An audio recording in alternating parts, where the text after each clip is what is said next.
People with disabilities, their direct support workforce, and the organizations that employ direct support workers on behalf of people with disabilities are really concerned about the workforce crisis at the moment. We're concerned about the availability of workers, concerned about the retention of good workers, concerned about quality and safety.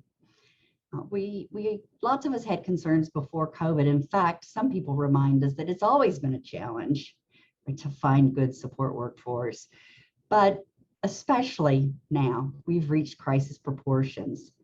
And so we're really afraid where this road could take us, that it could take us back to congregation and segregation. It could take us back to institutionalization. It could take us back to abuse and neglect. And we're determined, some of us, to not see that happen.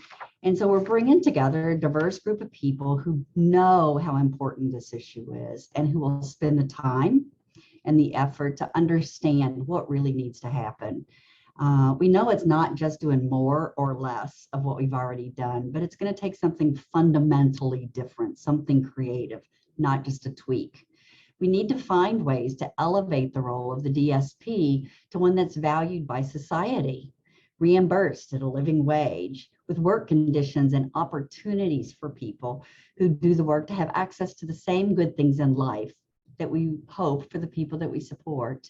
And so an invitation to you, come join our group, help us look at this challenge through a new lens and find an equitable response that is mutually beneficial to the people we support, the organizations, families, and new people coming into our field. The meeting that we had with everyone, I did get a fresh new idea, which I've already brought back and shared with my facility, and I'm sort of going to like do a pilot program of it already.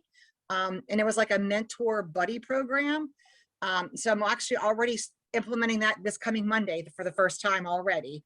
And it really made sense about buddying them up, mentoring, and not taking the place of a trainer, but just someone for them to feel comfortable with, to go to with minor problems, such as they may not have gas money. What can we do? That they wouldn't feel comfortable going to somebody else. And you don't think about those things. So that really, and plus it allows them to build a connection with the staff. So they're already getting invested. So then they might think twice about moving on because they've already developed a relationship. So I got that idea already. And I look forward to getting many more and to brainstorming and being creative as a group and see what we can do to help fix this crisis. We keep trying and we try different new creative ideas. But I wanted to see if someone else had something we were missing. The staffing crisis it's to a critical point now.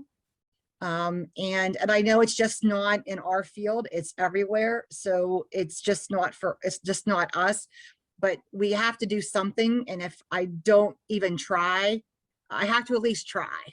And I'm willing to try whatever we come up with, new and creative ideas. And sometimes you get in such a rut, and it's nice to even like just break away and just hear something fresh, and then that sparks, and then that spark, you know, ignites, and then it catches, and then the fire catches and keeps going. So that's what I'm hoping to get out of it. What stands out for me about the direct support work interest group is that 23 of us gathered, and we unequivocally agreed that something fundamentally different needs to happen to support DSPs to find meaning and purpose and joy in the work beyond just caregiving. Something needs to be done, and whatever that something is also needs to apply to supervisors. And of course, this is important to all of us, because if people with intellectual disabilities are going to have a better life, then we've got to find ways to support DSPs to have a better life too, to not just survive, but thrive. And so this DSP interest group is going to do whatever we can to find some fresh ways forward.